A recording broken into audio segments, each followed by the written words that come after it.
नमस्कार दोस्तों, मैं हूँ अंजलि। होप रे चैनल आशा की किरण में आप सबका स्वागत करती हूँ। आइए दोस्तों, आपको एक कहानी सुनाते हैं।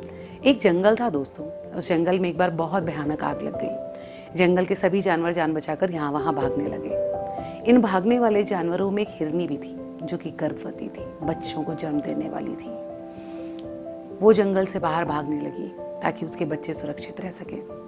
भागते भागते दोस्तों वो जंगल के किनारे से बहने वाली नदी के पास पहुंची। उस नदी के किनारे पहुंच करके उसे लगा कि ये स्थान थोड़ा सुरक्षित है, यहाँ बच्चों को जन्म दिया जा सकता है। इतना वो सोच ही रही थी कि अचानक उसे लगा कि बाईं तरफ कुछ है।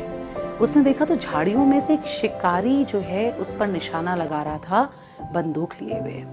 हिरनी घबराई।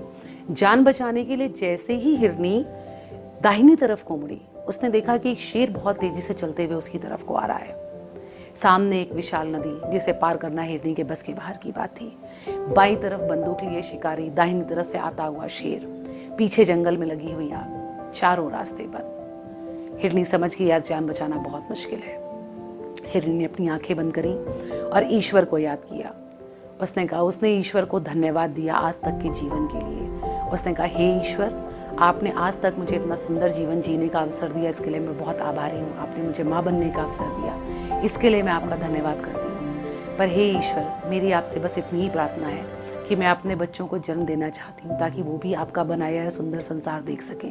पर इस वक्त मैं चारों तरफ से विपत्ति से घिरी हुई हूँ, जान बचने का कोई मार्ग मुझे नजर नहीं आ रहा।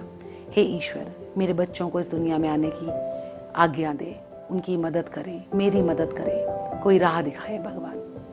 इतना कह करके उसने आंखें खोली और वो शिकारी की तरफ को मुंह करके खड़ी हो गई। उसे लगा कि शेर के हाथों मारे जाने से शिकारी की गोली से मरना कुछ आसान मौत होगी। वो मन ही मन ईश्वर को याद कर रही थी, लगातार प्रार्थना कर रही थी। शिकारी ने बंदूक पर अपना हाथ रखा और बस वो निशाना लगाने ही जा रहा था। इतने में दोस्तों चमत्कार हुआ।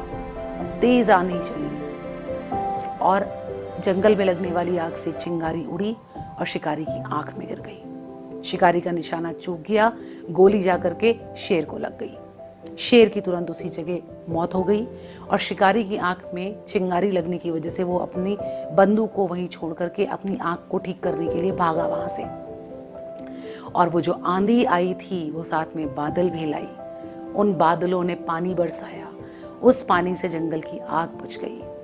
हिरनी के सब तरफ के संकट समाप्त हो चुके थे। उसने ईश्वर को कोटि कोटि धन्यवाद दिया और धीमे धीमे कदमों से चलते हुए अपने घर की तरफ गई और जाकर के उसने वहां अपने बच्चों को जन्म दिया। दोस्तों, ये एक कहानी है, पर जीवन में कभी न कभी हम सब इस तरह के संकट में आ जाते हैं जब सारे द्वार बंद हो जाते हैं, जब सारे मार्ग बंद हो जाते हैं, जब हमें कुछ भी नहीं सूझता।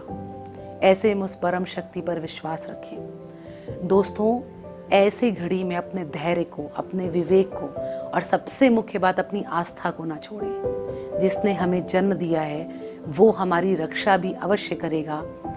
और यदि जब तक हमारे कर्म अच्छे हैं, यदि हमने जीवन में कभी भी किसी की पराकाष्ठा से बाहर जाकर के मदद करी है, अगर किसी की मदद नहीं भी की है, मगर जिस जगह हम हैं वहाँ हमने अपने सारे कर्तव्यों का निर्वहन किया है, अपने सारे दायित्वों का पालन किया है, तो यकीन मानिए दोस्तों, वो परम शक्ति, वो आस्था, वो आपके सामने एक ऐसे अवसर के रूप में उपस्थित हो जाएगी जो आपके सारे संकटों का समाधान कर देगी। इसलिए मैं फिर दोहराती हूँ, ऐसी संकट की घड़ी में अपने धैर्य, विवेक और आस्था का साथ ना छोड़ें और अपनी सद्बुद्धि से, शांत मन और चित्त से काम लें।